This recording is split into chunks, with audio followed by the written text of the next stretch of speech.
Hi everyone, I hope you're all keeping well in lockdown, as frustrating as it may be. I'm Mr. Hanson, and this is an assembly on behalf of History Department at Thirsk for Holocaust Memorial Week. I've entitled it History, the Holocaust and Understanding Truth Within the Past. Now, ultimately I've got a couple of objectives with this assembly. I know many of you will know a lot about the Holocaust. I'm just going to give you a brief summary of some of the key facts, and then I want us to learn some lessons from it and about how it's relevant today and how we need to remember it and how we need to act on the things that we remember about it to make sure that they never happen again. Okay? So, to begin, what was the Holocaust? So if we're going to define the Holocaust, it's the systematic mass murder of ethnic minorities, of racial groups, etc. In Nazi Germany. That headline figures include 6 million Jews, 200,000 200,000 Gypsy Romana, 200,000 people with disabilities, 2,000 Jehovah's Witnesses, and a quite scary unknown number of gay people who were roped in kind of administratively as criminals. Now, it doesn't happen straight from 1933, which is when Hitler takes power, but we understand it to be from 1933 to 1945. It starts with persecution. It doesn't start with murder. On the most part, it's quite minor, but there's a lot of them. So, for example, Jews quite early on cannot sit on park benches. They cannot attend leisure centres or swimming pools. They're not allowed to practice as teachers or lawyers or doctors. These things become banned.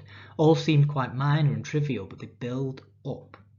And then by the time we get to World War II, starting in 1939, a few years later, the final solution is suggested, which is where this is accelerated into murdering and exterminating primarily the Jews, but other groups as well. These exterminations, they happen mostly in extermination camps. So we've got in the picture, we've got Auschwitz there, and also Sobibor, Treblinka, and as you can see on the picture there, mostly people arrived by train. There would be a system in which they'd be stripped of their clothes, valuables taken off them, and then put in a gas chamber and killed. An absolutely horrendous procedure, which is one of the lowest points, if not the way, it is the lowest point in human society, and an absolute blotch on humanity. And it serves no purpose unless we learn from it and stop it from happening again. Okay? So, there are many lessons we can learn from the Holocaust, but I'd like to take you down one path that I find one of the most scary. On the board, on your screen, you can see 8 pictures, all of families from the 1930s. 4 of them are of German families, and 4 of them are of British families. I'd like you to pause this, find someone else in the house, if you've got someone else in the house there, and I'd like you to see if you can identify which 4 are German and which 4 are British. So you might need to pause it a couple of minutes, and then I'll see you on the next slide with the answers. Okay, here's your answers anyway. Now, if you manage to get all 8 of them correct, that's absolutely fabulous. However, actually, I kind of had a second reason for doing this task, and actually it's almost impossible to tell the difference, right? And that's kind of my point, is that there really is no difference between the German people and the British people, not significantly. They have families, you know, they have husbands and wives and children and babies and parents and sisters and brothers. They get up in the morning and they want to go back to sleep just like you do, and they get up in the morning and they walk to work or they drive to work, and they like bits of it and they hate bits of it. They have people they love, things they hate, football teams they support. Their day-to-day life is almost exactly the same as yours,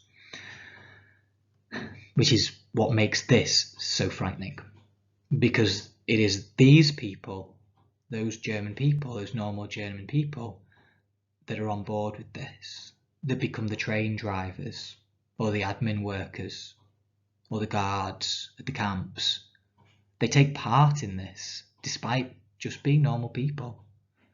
And so the scary thing is they're no different to us, and there is nothing to stop, or very little to stop this happening again. And we need to make sure it doesn't, and we need to prepare. So we need to understand how those German people end up becoming those the parts of those jobs, right? Becoming those jobs, voting for the Nazis, etc. And it's from propaganda. So this is a couple of examples of some propaganda posters that the Nazis had, and you can see how the Jews were portrayed. They've got the monstrous features, they're greedy with the money, they're hiding behind curtains, portrayed as monsters like that mushroom guy on the right. They're portrayed as very different. They don't look human, they look subhuman, right? And this is the image that is getting burned into German people's minds. Now, you probably think 3 posters or a bunch of posters isn't going to change how I feel about a group, right? But it wasn't just 3 posters. It wasn't just posters. It would be when you go to the cinema. It would be the Jewish character in the film would be portrayed in a different way. There would be a newsreel before you even went to start your film, which would talk about how the Jews had done this and the Jews had done that. It would be in political speeches. Your leaders that you'd voted for would talk about the Jews in this certain way. It would be in your schools and your classes.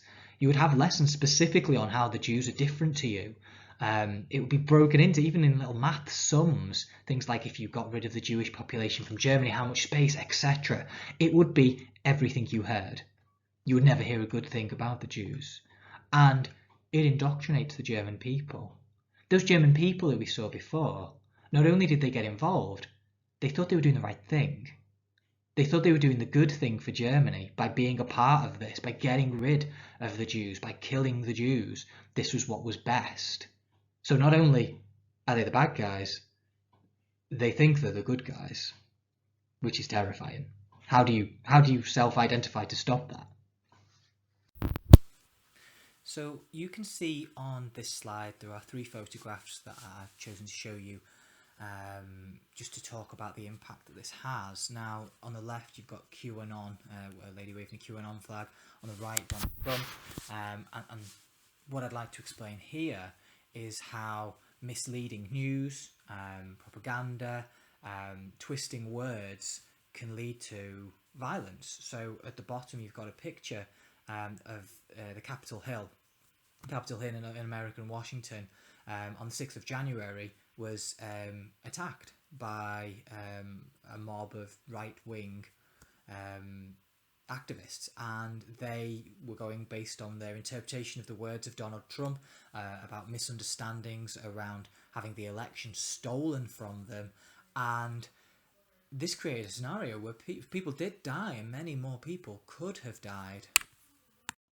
In these pictures as well, the border police in America separating immigrant families. I find that picture really difficult to look at because that child is a similar age to my own son, and separated from his mum and dad, so that they're just detained separately for days, for weeks.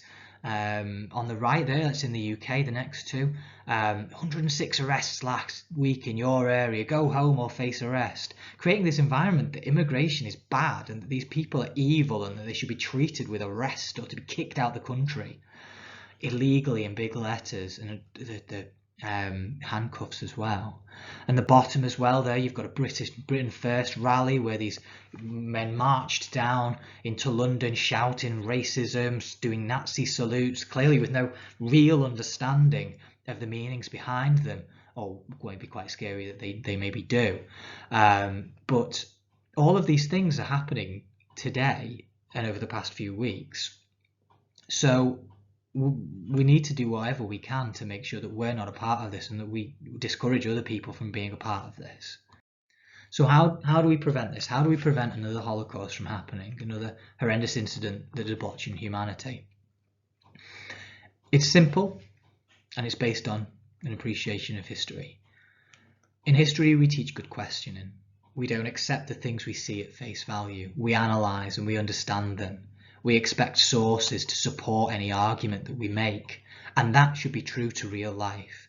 If you read a Facebook post or a Twitter, a tweet, or an Instagram post that says something that maybe surprises you or shocks you, or even if it doesn't, check it. Check yourself. Does it make sense? Has this person done their research? Could you do your own research to counter it or to confirm it? Because there are a lot of people out there on the internet and on television, on films, that want to make us think in a certain way. Not all of them bad, But as long as we understand and we question those things and question those statements, then we can maybe prevent something like this happening again. We can appreciate what constitutes a true statement and a false statement. So in simple, the Holocaust has happened and is the greatest evil that humanity has witnessed to this date. To make sure it stays that way, we must question the world around us. Thank you for listening to my assembly. Please let me know if you've got any questions, and hopefully I'll see you in a classroom again soon. Thanks very much.